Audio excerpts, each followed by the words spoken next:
Welcome to the very first Manrina's Mentorship Podcast. I am very excited to introduce to you my very first guest, the wonderful Dr. Kirsty Lewis. Thank you. Hello, Kirsty, welcome. Thank you. I'm very much looking forward to having a good chat with you today and getting to know you. I feel like not that many of our listeners know your story, and it's an interesting one. So I'm excited about getting in there and getting them to know your journey within dentistry as the wonderful dentist that you are. Thank you. So should we start at the beginning? Should we start at, I want to say at dental school, but your journey didn't start, like your university journey didn't start with dental school. It didn't, no. No, where did it start? It started with dietetics. Oh. And Is dietetics the same as being a dietitian? it is. Yeah, okay, cool. Yeah. And at the time, I had two very small children. Yep. My youngest was only 2. Oh. I've been married for 5 or 6 years. Yeah. And had my babies, and I was doing a little bit of catering and making food for people. I loved food and I loved cooking. And then I kind of thought, this isn't enough for me. And I have this interest in food and nutrition and child health, and I want to do more. And so I started looking into being a nutritionist and finding out more about that. Then I decided, after a bit of research, that I actually wanted to be a dietitian. I actually wanted to help people eat better and improve their health. Wow, so even your dietitian degree wasn't straight from school that you went into it? No, you got married, you had kids, and then later on decided, to do that. Amazing. Okay, I didn't even know that. I didn't know that. I think when I was just sort of at that time where I might have gone to university, lots of other things were happening in my life, so I went off on a different tangent. I'd always been really interested in science, and in particular chemistry, biochemistry, and it was that interaction with food and biochemistry that sort of pulled me back into that area. And so I looked around and I found a pathway back to education and going to university. I went to City College in Plymouth and did an access course. Amazing. Which was very strange. It's like doing your A-levels in 9 months.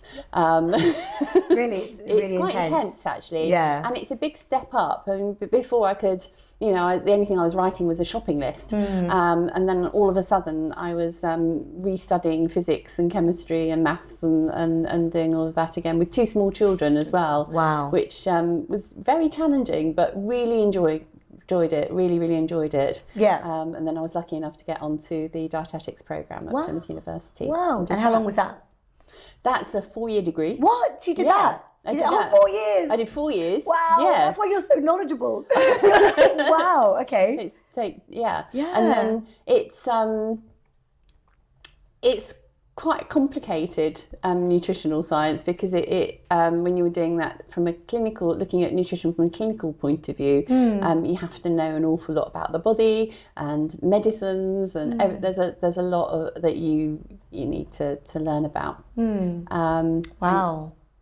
Whilst I was doing that, I became really interested in oral health. Yes. And its effect on my patients' nutritional intake. Oh, I feel like this is a turning point. So you developed an interest in oral health? Yeah, about halfway through my degree in dietetics, and I became obsessed with dentistry. Wow. And that's an interesting word. Yeah. Okay.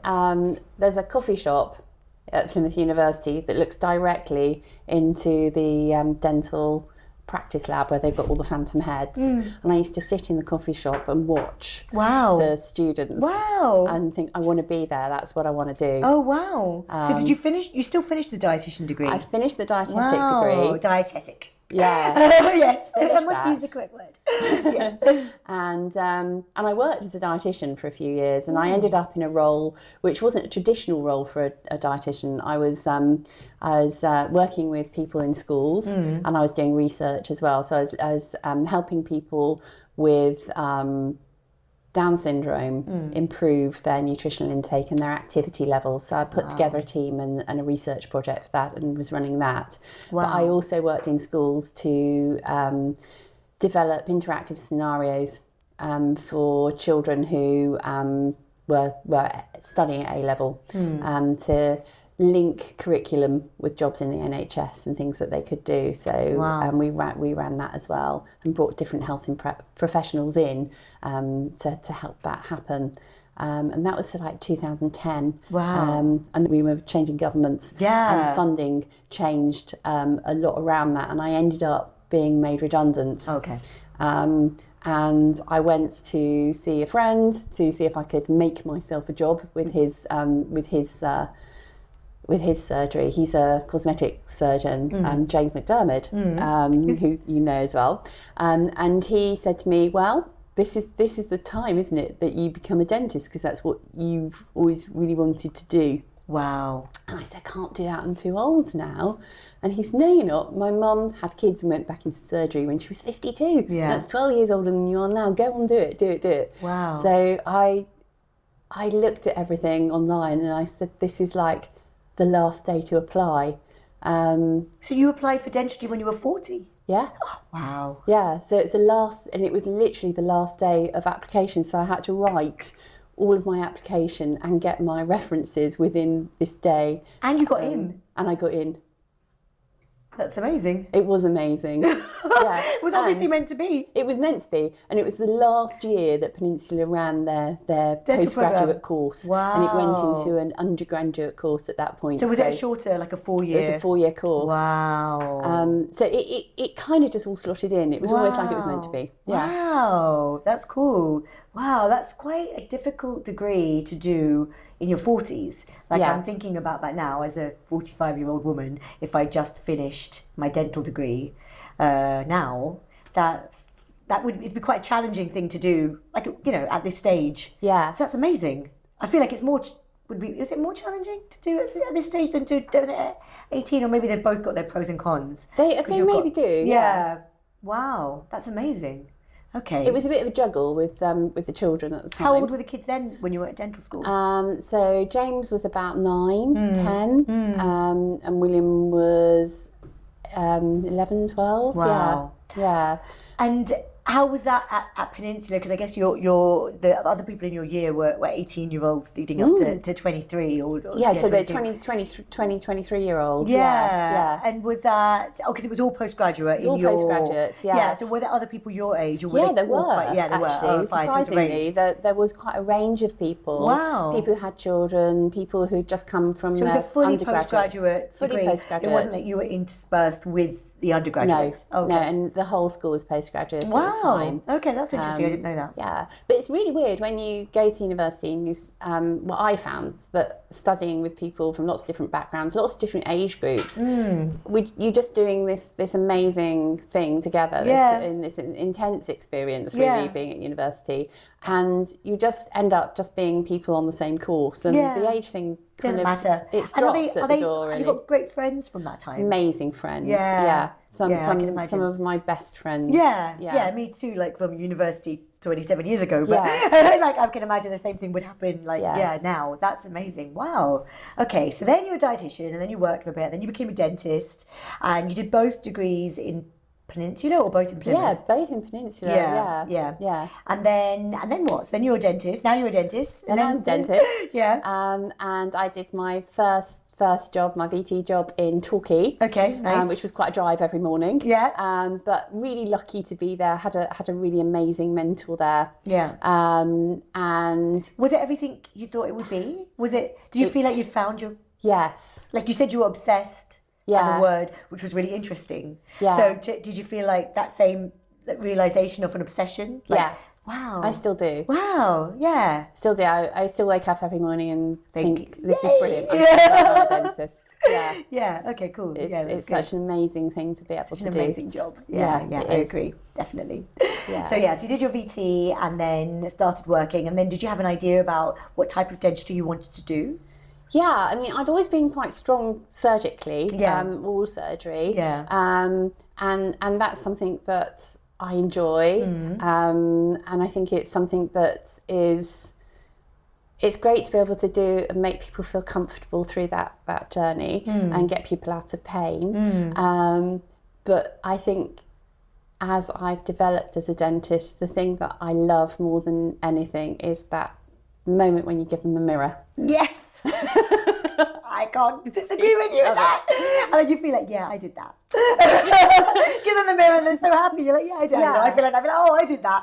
Yeah. There's a lot of satisfaction in that. There is. Yeah. And I think I always used to say to people, there's a dentistry that you need clinically, and then there's a dentistry that you want. And that's changed for me a little bit over the years. Yeah. I think there's a dentistry that you need clinically for you to have good oral health. But there's the dentistry that you also need to have total well-being and confidence and feel yourself and feel happy in your own skin. Yeah. And I think that's so important because that's so life-changing. It is. And is there an overlap there between dietetics and dentistry with it being about your wellness, but also your the way you physically look also helping with your inner well-being? Yeah, absolutely. Absolutely. And I think they're all different facets of the same thing, aren't they? Feeling well, looking well. It's not just something that is as simple as sort of changing one thing. And aesthetics are supported by good health underneath. So all of these threads are pulled together to produce the end result, the end outcome that's desired by the patient and the clinician. I think it's really interesting how aesthetics and health go so well hand in hand. You know, like in the mouth where you have lower incisor crowding, for example, that may not be very aesthetic, but equally you'll say to a patient, you know, can I straighten that for you? And can I straighten that for you because it will look nice, but can I really straighten it for you because then you'll be able to clean properly? Yes. Because right now you're getting all this build up around it. Yeah. And it's the same thing with so much in the mouth with aesthetics, you know, worn teeth from a grinding habit.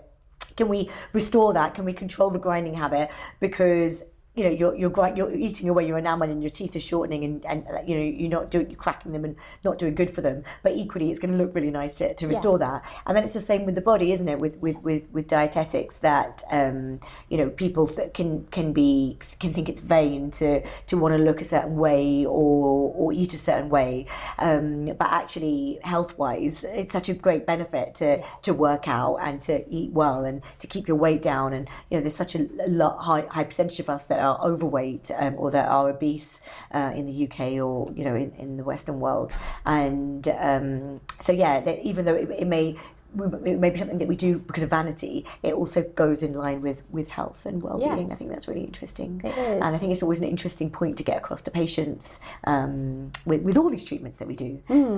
So yeah, I think that must be interesting for you with your two fields of expertise. Yeah, really interesting. Yeah. So you had interesting cosmetic dentistry, and then you came on my veneer course. I did, yeah. Had you done any porcelain veneers prior to doing the course? I had. Yeah. I had. And how had that experience been? Terrifying, because it's a big responsibility. Yeah. And I treated a few patients who needed veneers replacing, and I had done some new veneers for some patients as well. And I think it's before you did the veneer course or you're just writing it, and I remember phoning you and you were on the train and giving me advice and did we?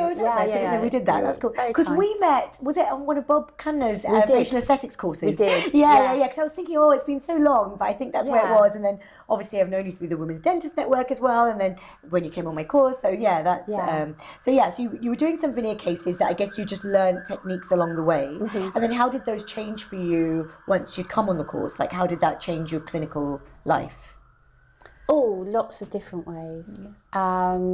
So it gave me a lot of confidence.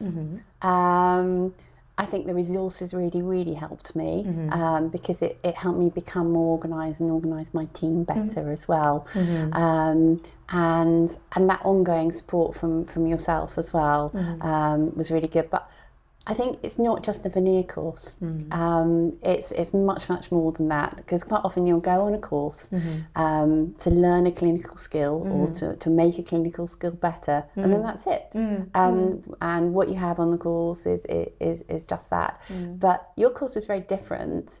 And it's not just what you're teaching, it's the example, and it's learning from the example from your team as you walk through the door. Because here everybody is very excited about what they're doing. Okay. They create a certain atmosphere, and I think that's really important for patients, but I think it's really important for people who are learning as well, and to be excited about what they're doing, and it's about managing yourself as a clinician, and you learn a lot about that and about your mindset, which is so important, and inspiring your team to have that mindset to all be on the same journey together. Yes, absolutely. Yeah. We're not an island as a dentist, although I think we can feel like that one. We really need a team behind us. Yeah. I know it's difficult. I think I had a clinician recently who was saying to me that she didn't feel like her team was supporting her. She's been on my course and now she's part of my mentorship program and didn't feel like her team was supporting her in the new things that she was learning, and she was asking me about my opinion in what to do about that. But you really do need to be in that sort of environment, don't you? The sort of clinic, if it's not your own clinic and you're working as an associate, you still need to be able to build that level of service, that 5-star service, and that experience for your patients. You need a principal that will support you in doing that, in creating that. And I think if you don't have that, then it's maybe time to move on to a clinic that will support you. Because actually that's what, it's not a bad thing what we're trying to do, it's a really good thing we're trying to do here. It's a great thing. Yeah, it's a great thing, like providing patients through this journey where it's not just like, slap dash, come in, I'll do your veneers and get out. It's like, no, this is something that you've chosen to do, this is an experience, we're all going to be part of it with you, we're going to guide you, we're going to support you, we're going to work as a team, and we're going to take you through this experience together, which makes our working life really enjoyable, and it gives such a lovely journey to the patient, which is how then you build up your patient book, I think, as you move along. Yeah, and it's a treatment that's going to affect that patient for at least the next 10 years. Yeah. And that smile is going to be really key in how they interact with people and how other people interact with them. It's not just about their health and the way they feel about themselves, it's what other people feel about them. Yeah, it's their landing page. It is. Yeah, it's like the first page you go on when someone meets you. If you were a website, important. you smile your landing page. And the way they interact. So it is important. So okay, that's cool. So I'm glad. So you went on the course, and then I know you were doing lots, it felt like you were doing lots of case. I know you did that big case, like quite soon after the course you messaged me about it. Massive case. Yeah, and you did such a great job. Thank you. Yeah, and I think there was a very proud of that. Yeah, self of achievement that comes with that, and I felt like I had a self of achievement, a feeling of achievement with the achievement you were feeling. And I thought, I love that you did that, and it went great, and you're proud of yourself, and that you had that energy for it. Then that you were like, I think you messaged me and said, that was great, I want to do more. Yeah, and that's what you want to feel like about these treatments. Yeah. Great. Yeah, I'm glad that you found that valuable. I'm moving my veneer course in it and creating an online version of it that I'm going to start launching in the next couple of weeks. But then I do feel that that's what delegates are going to miss, like actually coming into the clinic and feeling the energy and the atmosphere that we've built here at DIMR. Because when you do it online, although it'll be easier for people who find it difficult to get time off, or we have delegates that come in from all over the world that come, but so I think there's still some benefit to coming and doing it in person. But at least there's an online version for those that can't access it. I think one of the really great things about the courses was being with you in surgery. Yeah. I think sometimes my chin may have been resting on your shoulder. You're more than welcome to rest it. Yeah, exactly. Getting as close as we can. And be part of the action. Yeah, and you just learn so much from watching somebody do something, and the feeling in the surgery and the way the patient's managed, and the music playing and the whole ambience. It's just really great. So I feel like over the years that I've known you through these various courses, with us both attending, Bob Connors facial aesthetics course, and then many years ago, and then I met you again at the Women's Dentist Network, and you were transformed. You look so different, and I was like looking at you, and I thought she looks amazing. And not that you didn't before, but there's you really looked very glamorous and slick, and I was like looking at you like, I know it's Kirsty because it's Kirsty's face, but that body, like it was this like wow, 10 out of 10 perfect body. And I think you were wearing this fitted, I want to say you were wearing a fitted red dress, but I don't know if you were. I can't remember what I don't know you were wearing. You just looked amazing, and I mean you look amazing today, and but it was a change from when I'd seen you before. Not that you didn't look like that, but this was really well. And so what was that about? What was that? What happened in that time between those with you? Physically? Yeah, what was that? Tell me about that transformation. I think when I first met you, I think there was something that kind of bonded us together, because my dad had just died, and then you lost your dad very recently as well, and I was very stressed on the run up to that, and after that as well, and there was lots of other things going on for me personally, and we went through COVID, and all of those things. So was that an unusual time for you? Have you always looked like this? And was that unusual when I initially? I feel like we're jumping around the word, but I feel it was like it was a weight loss journey. With Kirsty, she was a little bit large. She wasn't large. She was just a little bit larger than she is now, but she looked very different. I mean, how much weight did you think you lost between the two? Oh, probably about 4 stone. Wow, that's significant. It is significant. If you imagine holding that weight, 4 stone, that's, nearly large child. Half of me. Wow. That's, okay. So that gives everyone a bit of a perspective, because I don't want to be like, you weren't overweight, you were just curvier. I was overweight. But where you were when I saw you was just that wow body, which everyone's aspiring to have. So you had a stressful time, and so maybe your diet hadn't been as good. I think my weight's fluctuated since I've had children. I think as women, we're sort of, really affected by our hormones and stress, and all the things that go on in our lives, and all of those things can impact us negatively. And for me, it did, but this time was different, and it just got a little bit out of hand, and I was eating far too much chocolate. I think that was my crutch. It was the chocolate. It was the chocolate. Yeah, it's and so high wine, in fat, isn't it? As well. And Sorry? Wine. Oh yeah, wine. And cheese. And all those other delicious things that we like but need to keep into moderation. I was just maxing out on. So it's like the dopamine. They're all dopamine-rich foods, aren't they? Well, why did you say wine, chocolate, and cheese? Yeah. Is cheese a dopamine releaser as well? I think so. Yeah, but definitely wine and chocolate are for sure. Well, they just hit those with the high fat content. All hits those pleasure centres in your brain, and I just sort of woke up to myself one day and thought, I'm actually not very well. This is not doing me any good. Did you feel different in yourself? I felt different. I think I was going up the stairs and I was quite out of breath. I took my blood pressure and that had gone up. Had you stopped exercising? I had. Yeah, completely. I stopped exercising. Because you're very active now. Yeah, I am. I always have been. Yeah. And I had stopped exercising. I wasn't sleeping well. I wasn't eating well. And I think for me, and I think for a lot of people, if one of those things changes, that can impact quite negatively on the rest of them. So if I don't sleep, then I'm probably craving sort of more dopamine giving foods, and if I'm not exercising, then I'm not sleeping very well, and things impact on each other, and you can pull, it's like that game where you pull the Jenga, where you pull the wood out. When I start pulling some of those big supporting things in my life away, then the whole thing starts falling down, and so I had to do something about it. So from a mindset perspective, I guess part of it is just being aware that that's even happening. Yes. And then once you see it happening, realising that impact, like knowing I didn't sleep very well, and now that is why now this morning I'm wanting chocolate for breakfast or whatever's happening because of it, and let me just consciously not do that, and maybe I'm thinking, oh, now I'm tired this afternoon, let me have a coffee,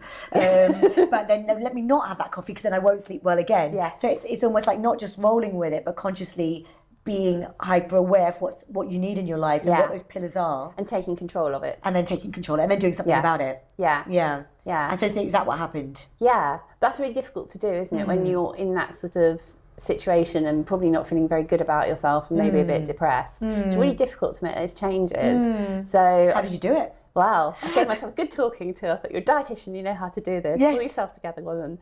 And I did it really gently. And I had a membership to the gym, which I wasn't using. And I said to myself, this week you're going to wake up every morning and drink a glass of water and start increasing your water.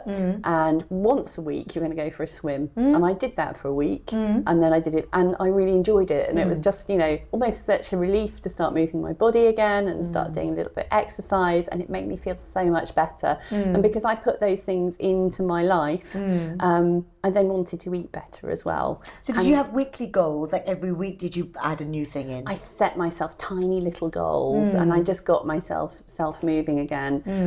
I used to enjoy running pre getting a bit tubby. I used to love running, and I realised that actually that wasn't very good for my knees at that weight. So I swam. I did a lot of swimming, and then I added in some group exercise classes because they're very motivating, and I went with friends, and my diet improved, and it just sort of created another lifestyle for me that really supported me becoming better and so feeling over well. what period of time did you lose 4 stone? Over about 3 years. Wow. It was slow. Yeah, that's fair. And that's okay. Yeah, amazing. And if you wanted to give 3 top tips to our listeners, because I feel like everyone, or not, I don't know everyone, but women, as women, we all kind of struggle with weight. Like I feel like my whole life I've been trying to balance my weight, and it's ridiculous because I think I'm in quite good shape, but I still just constantly, and the minute I stopped doing that, which was during COVID, just for once, for a minute, I thought I'm going to stop, like trying to go to the gym 4 times a week and only eat healthy and control. I'm just going to eat whatever I want, and I'm not going to worry too much about exercise. And I ballooned up like immediately, and then it was so hard to lose it again that I was like, maybe that wasn't such a good idea. So maybe it's like a lifelong battle, and maybe battle's the wrong word, and so maybe we need to do a mindset reframe on that and say, it's a lifetime effort that we make to be our best selves and to look after ourselves in the best possible way, because those things that make us feel like they're good for us, we know they aren't good for us, because long term they don't make us feel great. Like eating that chocolate may feel great in the short term, but long term it doesn't feel great to have that extra weight that you've got to carry around with you. When you how much harder is it to go for a run when you've put on just even that extra 5 kg or whatever. It's quite an effort. So could you give maybe 3 tips to our listeners who maybe are also thinking, how can I start making, I'm in that lull, and we all go through those times where we're good and then we're not as good, to get yourself out of that lull and back into that strong mindset where you're doing the best for yourselves. Can you give us at least 3 tips? Okay, so first of all, I would say don't be too hard on yourself. Don't judge yourself too much, and don't put yourself down. Be positive about who you are and where you are, and set yourself little goals that you can achieve, because that'll start making you feel more motivated. Remember that eating is about nourishing your body. It's a positive thing, and so put things into your body that will nourish you, that will do you good. It doesn't necessarily have to be, very, very low fat foods, or because we're finding now when we're looking at all of the ultra processed foods that are low fat, actually not that good for you. So put things in that are pure, as pure and natural as you can, and that will feed you, and that you like eating as well, and move a little bit. That's really important, and if possible, do a little bit of exercise outside in the daylight, and that's really good for you. It helps set your circadian rhythms, and that in turn helps. Another thing that's sort of key in all of this is to sleep well. I think the other thing that's really, really important, and particularly probably for us as lady dentists, we tend to suffer from stress in different ways to maybe men, I don't know, but to really manage those stress levels. And one of the things I started doing a couple of years ago is I started yoga, and that's really, really helped me manage my stress and sort of like that.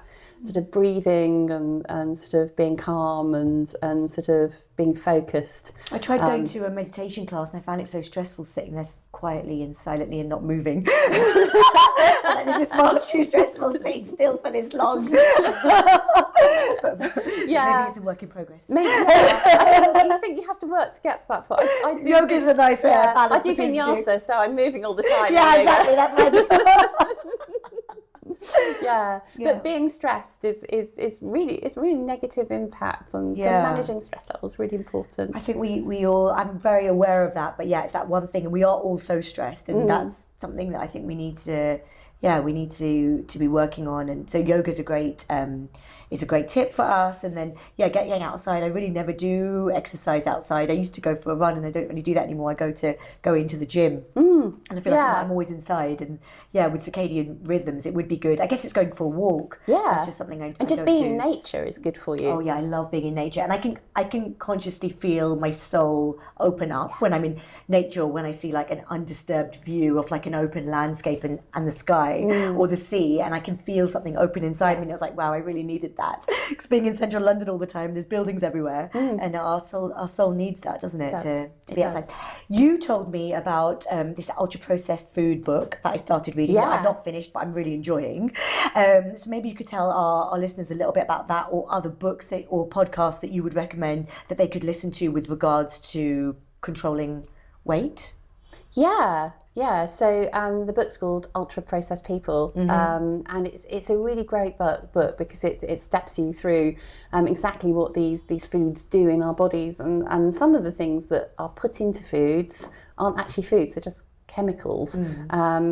And in the long term, we don't really know what they do. And it basically just says that you shouldn't be eating things very often that you wouldn't have found in your great-grandma's kitchen. Yeah, I know that where they were saying about all the cheap alternatives that manufacturers are using to save money and to improve their bottom line. And then you're putting that in your body, and they were saying, they're using this oil, and long term that can cause infertility, and they're using it because it's cheaper, like in the book of what I've read so far. And I was like, wow, this is like really scary stuff. And also in the book it says that some of these things that they create aren't actually very good for the environment either. So not good for us, not good for the environment. So want to go back to whole foods. Go back to whole foods. Yeah. Absolutely. Yeah. And a lot of the ultra processed foods are manufactured to be seriously delicious and give us huge dopamine releases, so they're addictive. And you just can't stop when you should. You don't feel full. You just keep eating. So that's not so good. No, and then this whole dopamine thing, I mean, I feel like it's a whole separate podcast, but then with your dopamine levels, when you do these things that give you these dopamine rushes, it resets your dopamine receptors in your brain, so that then you want more, and you need more to feel and it good. keeps going up and up and up. And then where does it end? Like, I don't know, with heroin or whatever else, but the ultimate dopamine release. So I've heard. So you don't want to get there, guys. Don't eat ultra processed food. You could end up being a drug addict. In a way, it is a drug, though. It's a drug. Yeah, it's chemicals. It is. Yeah. So that's really interesting, and that's obviously worked. And I think, I thought it was interesting when, I met you at the Women's Dentist Network. I was lecturing at their conference, and you looked amazing. And I think everyone noticed that you looked amazing. And I think a lot of the Women's Dentist Network kind of latched onto that. And then what happened? That did you end up having to create a separate group to support a women's group to support women dentists who wanted to lose weight? Like, we want to be you. How do we do it? I didn't actually set up a group. But I had quite a group of people contacting you individually. Oh, wow. Yeah. You had created like a free counselling service. I created a free counselling service for the Women's Dental Network. So, I have had a little band of people who I'm coaching at the moment. And just giving, saying, right, what should we set today as a goal? What should we do? And that's fine. I'm enjoying doing it. It's, and people are getting some good results. So, so we're just doing it on an individual basis. A group might be good. I could join them together and they could start looking after themselves now. I feel like, you understand better than anyone our lifestyle as dentists, and then also to have that dietetics background, to have those 2 degrees in one person, and for them to be a living, breathing example of what like for you to have shown us in front of our eyes what can be done by taking care of yourself. I feel like there's something there that you should probably be offering in a more as a businesswoman, like in a more business, because we all want to help people, right? I want to help people. That's why I end up setting up my mentorship program. I want to share my knowledge. I want to share what I've learned. It's such a waste for me to be doing this every day for 22 years to then not share what I've learned and pass back the people that mentored me and pass that back to the population of dentists. But equally, we're busy people. Yes. And we don't have time. And by creating a little business around these services that we actually want to provide, actually want to share my knowledge, and I think you really enjoy helping people with this group knowledge that you've got of these two topics. Maybe that's something that you should think about setting up. And I don't want to say monetize because it's not for money. It's so that you can actually allocate the time to it and be able to allocate time to it because it's part of your business. Yes. And maybe you could create like a coaching program. Yeah. So maybe you could think about that, Kirsty. I'm thinking about it. And we'll let everyone know, once you're ready, because I think even if that was group coaching or individual coaching, I think there's a lot of dentists that would really benefit from that. I think of looking at it as well from an aesthetics point of view, putting fillers in somebody's cheeks or skin improvers or a bit of Botox isn't enough on its own. No. You've got to be eating well, you've got to be drinking enough water. It goes as a whole package. So if you want great results, you have to change several things to get there. It's got to be everything. Well, that's why we created DRMR as a full body transformation clinic. Absolutely. Because that's fine, and I'm a cosmetic dentist and I love doing my favourite things, porcelain veneers. But all my patients get a full face assessment, and obviously I've got my skincare line and we do Botox and fillers and other various injectables. But then they also needed exercise and they needed diet, and so that's why we brought a dietitian in-house and we started doing DNA testing, and then we brought the body coach in-house, because really it was more than that. There's only so much I can do with what I can work with in the face, but if you're not eating the right foods and you're not moving your body, then you're not really going to get the results that you're after. So we appreciated we needed to support our patients with a 360 approach, and the way to do that was to bring it all in-house. So I totally agree, Kirsty. And then obviously you stayed with me, and that this has led on from we've done all this together all over the years, and you've gone through this journey, and then I set up my mentorship program, which is this is our Manrina's mentorship podcast. And you're my first mentee that I've had on it, and I'm looking forward to interviewing a lot of them. So what happened there? So why did you decide then to join the program when it started? Because you were in the original mentees that joined us, and which I'm so pleased about. But tell me about that. Yeah, because you can go and do a course, can't you, to learn a clinical skill and to make yourself better at something, and then it stopped, hasn't it? And that knowledge, I think, sort of dwindles a little bit, and you may hold on to just a few facets of it, and that will take you through. It's like driving, isn't it? You learn to drive and you do everything absolutely perfectly, and then sort of 5 years down the road, the line, you've picked up some bad habits maybe, or you've cut some corners, or I hope police aren't going to start following me. How badly I drive now. I don't know, I feel like we need to put some sort of never seen her drive, but I can imagine she's very good. Very safe. I can imagine very safe. But anyway, going back to the point. Constantly improving ourselves, and I think constantly being exposed to best practice habits that reminds us. I guess that's why people listen to podcasts or various things, to be like a constant exposure to the things that interest them. Yeah, but when you sort of talked to me about it, I really liked the idea of collaborative learning. So being in a group of people who are all as excited about dentistry and doing cosmetic dentistry as I am and you are, and that's really nice because it's a really sort of positive environment to be in, to grow and to develop, and we can learn from each other. But that sort of ongoing support as you develop as a clinician to make you better and better and better. So you go on the course and you become competent, and you've got the support there, and maybe you come back and get some support with some cases. But to have that sort of fortnightly meet up, and to have those sort of those workshops that we're going to have a few times a year, and to be part of that community of people who all share the same feelings about what they're doing as you are, and the same ethos, and I think it's really powerful. I just wanted to be part of that. Yeah, I hope all the tips, and ask people ask questions, and then I tell you how we do it here at DIY. I hope there are different things that you can keep bringing into your practice to let your practice continue to grow. You can improve your practice by offering this, or you could do this way, or you could word it this way, or you could try the technique that way, and hopefully week on week, without even realizing it, maybe a little bit like that weight loss journey, where you just slowly bring I'll drink water, I'll go swimming once a week, okay, now I'll start going to cut out the processed food, okay, I'm going to make sure I sleep better, I'll cut out caffeine, whatever it is, bit by bit, week on week, as you're in the mentorship program. I hope that you can keep just slowly bring these things into your practice and just keep improving and growing without even realizing you're doing it. Absolutely. And then kind of look back. I hope I can look back on all of you. Obviously, it's an ongoing program where you guys will stay with me as many months or years as you feel you'd like to.